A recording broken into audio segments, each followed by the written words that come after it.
Hello সবাইকে, তোমরা সবাই কেমন আছো? আশা করি তোমরা সবাই খুব ভালো আছো আর আমিও খুব ভালো আছি। বাবা বাজার থেকে এই মাশরুমটা এর আগেও অনেকবার এনেছে, কিন্তু আমি কোনোদিন সেরকমভাবে রান্না করিনি। তাই মাকে বললাম, দাও এবারে আমি রান্না করব মাশরুমটা, তোমরা খেয়ে বলবে যে কেমন রান্না করেছি। দেখো, রান্না করতে কিন্তু আমি মোটামুটি পারি, কিন্তু এই জিনিসটা যেহেতু প্রথমবার করছি তো আমার মনে কিন্তু একটুখানি ভয় ছিল। আর জানো তো, এটা কিন্তু ঠিক যে আমি যেমনই রান্না করি না কেন বাবা মা কিন্তু সেটাই মন ভরে খেয়ে নেবে। যেহেতু এটা আমি প্রথমবার রান্না করছি তো ফোনে অনেকগুলো মাশরুমের রেসিপি দেখলাম, তো কোনোটাই আমার দ্বারা হবে না।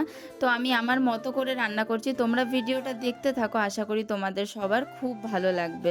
প্রথমে মাশরুমটাকে ভালো করে ধুয়ে নিয়েছিলাম, অনেকবার জল চেঞ্জ করে ধুয়েছি যাতে মাশরুমের গায়ে লেগে থাকা যে লাল দাগটা সেটা যাতে উঠে যায়। তারপর একটা কাপড় দিয়ে আমি ভালো করে জলটা ছেঁকে নিচ্ছিলাম যাতে মাশরুমের গায়ে কোনো জল না থাকে।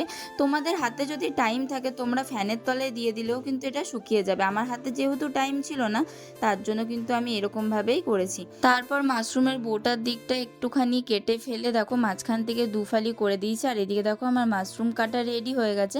আর তারপরে মাশরুমের মধ্যে একটুখানি নুন, হলুদ, সর্ষের তেল আর একটুখানি লঙ্কার গুঁড়ো দিয়ে মাখিয়ে রেখে দিয়েছিলাম। আমার হাতে যেহেতু টাইম ছিল না তো তার জন্য আমি একটুখানির জন্যই কিন্তু ঢাকা দিয়ে রাখতে পেরেছি। তোমাদের হাতে টাইম থাকলে এটা 1 ঘন্টার মতো রাখলেই এনাফ। তারপরে এদিকে দেখো আলু, ক্যাপসিকাম, টমেটো, কাঁচা লঙ্কা আর ধনেপাতাটাকে কেটে নিয়েছি। আর এদিকে আমি কড়াইও চাপিয়ে দিয়েছি। এইদিকে কড়াই গরম হয়ে গেলে আমি একে একে এখানে আলু দিয়ে দিয়েছি। আর আলুটাকে কিন্তু ভালো করে ভেজে নেব। আলু আর ক্যাপসিকামটাকে কিন্তু আলাদা করে ভেজে তুলে রাখবো, তারপরে পরে আমরা তরকারির সাথে অ্যাড করে দেবো। এরপর আলুর মধ্যে একটুখানি নুন আর হলুদ দিয়ে ভালো করে এটা ভেজে তুলে রাখবো। আর তারপরে সেই তেলের মধ্যেই আবার আমি ক্যাপসিকামটাকেও ভেজে নেব। ক্যাপসিকামটাকেও ওরকমভাবে একটুখানি নুন দিয়ে ভালো করে ভেজে তুলে রাখবো সাইড করে। আচ্ছা, তার আগে বলো তো যে ক্যাপসিকাম খেতে কে কে পছন্দ করো? আমার কিন্তু ক্যাপসিকাম একদমই ভালো লাগে না, কিন্তু সবার সাথে দিলে ভালো লাগে। তারপরে ক্যাপসিকামটাকেও তুলে নিয়েছি আর একটুখানি ওই তেলের মধ্যেই ঘি দিয়ে দিয়েছি যাতে কিন্তু টেস্টটা খুব সুন্দর আসবে ঘিটা দিলে। তারপরে আমি এখানে ফোড়নে দিয়েছিলাম চিনি, একটুখানি গোটা গরম মশলা, তেজপাতা আর একটুখানি জিরে ফোড়ন দিয়েছিলাম।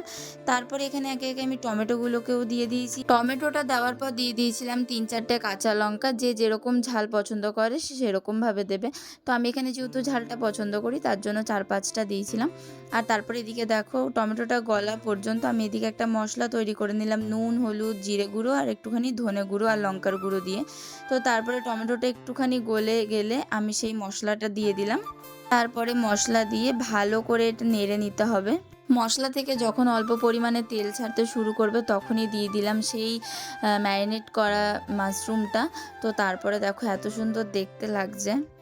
আর এটা কষাতে কষাতেই দেখো যখন আরও তেল ছেড়ে আসবে তখন দিয়ে দিতে হবে আলু আর ক্যাপসিকাম, যেটা আমি আলাদা করে ভেজে রেখেছিলাম। তো সেটা দিয়ে ভালো করে নেড়ে নিচ্ছি এবারে। আর জানো তো, যেটা আজকে আমি রান্না করছি তো সেই মাশরুমটাকে আমাদের এখানে বটম বলা হয়। তো তোমাদের ওখানে কে কী কোন নামে চেনো আমাকে কিন্তু অবশ্যই কমেন্ট করে জানিও। তারপরেই দেখো কষানো কমপ্লিট হয়ে গেলে আমি এখানে জল দিয়ে দিয়েছি। আর জলটা কিন্তু ফুটে গেলে আমাদের রান্না কিন্তু রেডি হয়ে যাবে। আর তারপরে দেখো যখনই জলটা ফুটতে শুরু করবে, সমস্ত কিছু যখন সেদ্ধ হয়ে যাবে, তখন আমি এখানে একটুখানি ধনেপাতা দিয়ে ভালো করে নেড়ে নিলাম।